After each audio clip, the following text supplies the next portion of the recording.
भारत में कई लोग ये कहने वाले मिल जाते हैं कि महाराज हम मूर्ति पूजा नहीं करते, मूर्ति पूजा नहीं करते। वाह, तो फिर अपनी माँ की तस्वीर कमरे में क्यों लगा रखी है? फिर अपने दादा परदादाओं की चित्र कमरे में क्यों लगा रखे हैं? जैसे आपके दादा परदादा की कोई मूर्ति है, पिताजी की फादर की मूर्ति है, माँ की मूर्ति है, तो उस मूर्ति को रखने में क्या पाप है भाई? कोई दोष नहीं। और उसको नमस्कार भी कर दिया सत्कार से तो वो भी पाप नहीं। मतलब कहने का भाव ये है कि हम किसी मूर्ति को रखते हैं, अपने माता पिता को की मूर्ति है तो वह बुरी नहीं है, लेकिन उसको भगवान मान के पूजना ये गलत है।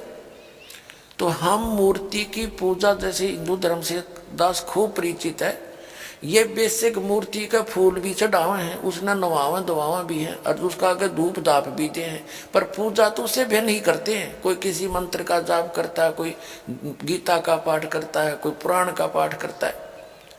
और फिर भी इनसे कोई पूछता है, जैसे दास विष्णु जी का पुजारी था, हनुमान जी का, बाबा श्याम जी का, यानी जैसे सारे ही देवताओं के हम तो पुजारी थे जब तक ज्ञान नहीं था।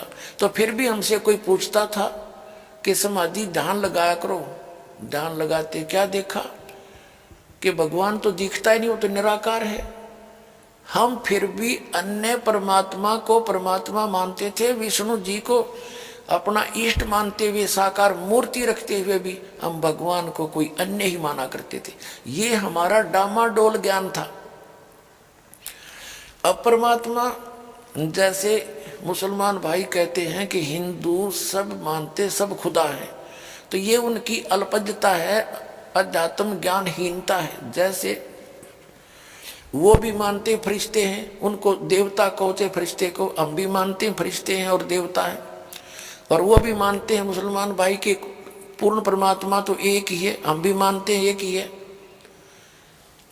कहने का भाव ये है कि हम परिभाषा प्रभु की से अपरिचित है, तो 10 मिनट के अंदर आपको परिभाषा प्रभु की बताते हैं। जैसे एक तहसीलदार है, तहसीलदार को भी हम साहब कहते हैं, वो तहसील का मालिक है, स्वामी है। और फिर एसडीएम साहब है, वो से ऊपर है। फिर डिप्टी कमिश्नर साहब है, वो भी साहब कहलाता है, वो अपने डिस्ट्रिक्ट का मालिक है। फिर कमिश्नर साहब है। फिर मंत्री को भी हम साहब कहते हैं, मुख्यमंत्री को भी हम साहब कहते हैं, प्रधानमंत्री को भी हम साहब कहते हैं, और राष्ट्रपति जी को भी हम साहब ही कहते हैं। यानी ये सभी साहब हैं और सभी खुदा हैं। खुदा का मीन अपने सतर के स्वामी। तहसीलदार अपने सतर का साहब है, एसडीएम अपने सतर का साहब है, और डीसी अपने सतर का, मंत्री अपने सतर का, वो साहब है ही है। और मुख्यमंत्री अपने सतर का साहब है, प्रधानमंत्री अपने सतर का साहब है, और राष्ट्रपति ओवरऑल कंट्रोलर वो सब का साहब है। तो सभी साहब भी हैं और सभी उस खुदा के भी उस खुदा के हैं। यानी सभी साहब होते हुए जितने मंत्री मुख्यमंत्री हैं, और ये सब उसके हैं, किसके? राष्ट्रपति के। उस सभी राष्ट्रपति के हैं, ये उस एक खुदा के हैं हम सभी। लेकिन ये सभी अपने सतर पर भी देवता भी हैं। उनका ये सोच अध्यात्म ज्ञानहीनता के कारण है कि हिंदू मानते हैं कि सब खुदा हैं। वो तो पृथ्वी को भी खुदा कहें, सूरज ने भी भगवान माने, पानी को भी, जल को भी भगवान मानते हैं, और पृथ्वी सबको। इसका भाव ये है कि जैसे यहाँ एक विद्युत मंत्री है, एक फॉरेस्ट मिनिस्टर है, तो विद्युत मंत्री कोई जड़ नहीं है, वो एक मनुष्य है। उसके अंतर्गत ये सारी इलेक्ट्रिक विभाग जो इलेक्ट्रिकल, ये सारे विभाग आते हैं। ऐसे ही जैसे कोई फॉरेस्ट मिनिस्टर है, वो कोई वृक्ष नहीं है, कोई जंगल समूह नहीं है, वो जंगल समूह का कंट्रोलर है। ऐसे ही जो सूर्य देवता है, उसका नाम सूर्य देव है, वो नर आकार है, एक चलती फिरती शक्ति है, और उसके अंदर जितने भी प्रकाश स्रोत हैं विश्व के, वो सारे उसके कंट्रोल में। वो विद्युत मंत्री समझ लो। ऐसे ही जल को भी कहते देवता मान नहीं है। जल एक वरुण है, वरुण देवता है, वो उसको भी जल बोलते हैं। वरुण देवता है, वो जल के सभी स्रोतों का कंट्रोलर है। ऐसे ही एक पृथ्वी देवी है, वो सभी इन पृथ्वी ग्रहों का सबकी संचालक है। तो ऐसे ही हम सभी देवता अलग अलग हैं। अब ये हिंदू क्या मानते हैं कि सभी खुदा भी हैं, और ये सब जितने जिस स्तर के खुदा हैं, स्वामी हैं, मालिक हैं, ये सब एक ही खुदा के हैं। इन सब का ओवरऑल कंट्रोलर केवल एक ही है, वो अल्लाहू अकबर है, वो कबीर है। This is the definition of God. ये उस परमात्मा की परिभाषा है। इसको ना समझकर हम भ्रमित हैं।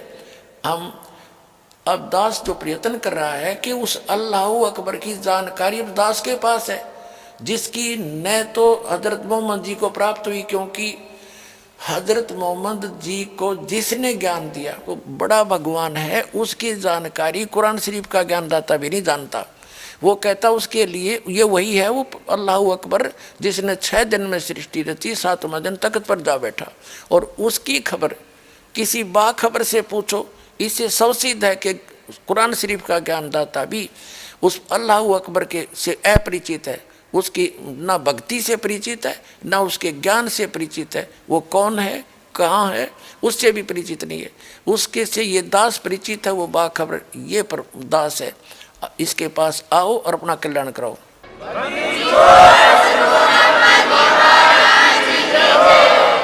इसी प्रकार वेद ज्ञानदाता भी ये ब्रह्म है, जो कुरान शरीफ का ज्ञानदाता, जो कभी सामने नहीं आता, पर्दे के पीछे से गुप्त होकर आकाशवाणी करता है या किसी में प्रवेश होकर बोलता है। और श्रीमद् भगवत गीता का ज्ञानदाता भी वही है, जो कुरान शरीफ का ज्ञानदाता है, जो श्री कृष्ण में प्रवेश करके बोल रहा है। जैसे कुरान शरीफ का ज्ञानदाता हजरत मोहम्मद के अंदर प्रवेश करके उसके अंदर से आवाज़ निकल रही है, उसमें कभी फरिश्ते प्रवेश करते हैं, जैसे भी वो मानते हैं। तो ऐसे ही वो एक ही वही परमात्मा, यानी वो ब्रह्म सत्र का जो भगवान है, जो काल है, यही कुरान शरीफ का ज्ञानदाता, यही वेदों का ज्ञानदाता, और यही श्रीमद् भगवत गीता का ज्ञानदाता। श्रीमद् भगवत गीता अध्याय नंबर 4 के श्लोक नंबर 34 में गीता ज्ञानदाता भी कहता है कि मुझे ज्ञान नहीं उस परम अक्षर ब्रह्म का, जिसके विषय में यह कहता है कि अर्जुन 18वें अध्याय के 62वें श्लोक में तू सर्वभाव से उस परमेश्वर की शरण में जा, उसकी कृपा से ही तू परम शांति को और सनातन परम धाम को प्राप्त होगा। अपने विषय में गीता ज्ञानदाता कहता है 4थे अध्याय के 5 और 9 श्लोक में, दूसरे अध्याय के 12वें श्लोक में और 10वें अध्याय के दूसरे श्लोक में कि अर्जुन तेरे और मेरे बहुत जन्म हो चुके, तू नहीं जानता मैं जानता हूँ। इसलिए वो क्या कहता है 15वें अध्याय के 4थे श्लोक में कि तत्वदर्शी संत के मिलने के उपरांत परमेश्वर के उस परम पद की खोज करनी चाहिए, जहाँ जाने के बाद साधक फिर लौटकर कभी संसार में नहीं आते। 18वें अध्याय के 62वें श्लोक में गीता ज्ञानदाता कहता है कि अर्जुन तू सर्वभाव से उस परमेश्वर की शरण में जा, उसकी कृपा से ही तू परम शांति को और सनातन परम धाम को प्राप्त होगा। इससे सवसिद्ध हो गया कि गीता ज्ञानदाता, कुरान शरीफ का ज्ञानदाता, वेदों का ज्ञानदाता उस पूर्ण परमात्मा के ज्ञान से अपरिचित है। यजुर्वेद अध्याय नंबर 40 के मंत्र नंबर 10 में वेद ज्ञानदाता भी कहता है कि कोई तो परमात्मा को असंभवात, यानी वो कभी जन्म नहीं लेता, निराकार मानते हैं, और कोई संभवात कहते हैं कि वो जन्म लेकर आता है, भगवान जैसे राम और कृष्ण के रूप में। लेकिन वो परमात्मा कैसा है, वो जन्म लेता है या नहीं लेता है, वो क्या क्रियाएं करता है, क्या लीला करता है, उसकी जानकारी धीराणाम तत्वदर्शी संत बताते हैं, उनसे सुनो। यानी वेद ज्ञानदाता भी अपने से अन्य भगवान की महिमा बता रहा है। 40वें अध्याय के 15 और 17 श्लोक में 2 प्रभु से 2 जाते हैं। वेद ज्ञानदाता कहता है मेरा एक ओम नाम है, उसका जाप करोगे तो ओम नाम के सत्र का अमृतो आपको प्राप्त होगा, आपकी उतनी परम गति हो जाएगी। फिर 17वें श्लोक में कहा कि वो पूर्ण परमात्मा तो प्रोक्ष है, गुप्त है, मैं ब्रह्म हूँ, ब्रह्म लोक में रहता हूँ। इससे सिद्ध हो गया कि वेद ज्ञानदाता से भी कोई अन्य है और उसकी जानकारी किसी तत्वदर्शी संत से पूछने को ही कहा है। ठीक इसी प्रकार कुरान शरीफ का ज्ञानदाता भी अपने से अन्य उस अल्लाह अकबर यानी बड़े भगवान की तरफ की पाकी बयान करने को कह रहा है। वही समर्थ है, उसी ने 6 दिन में सृष्टि रची, 7वें दिन तख्त पर जा बैठा। उसके विषय में कुरान शरीफ का ज्ञानदाता भी अनभिज्ञ है, वो नहीं जानता है। उसके लिए तत्वदर्शी संत से पूछने को कहा है।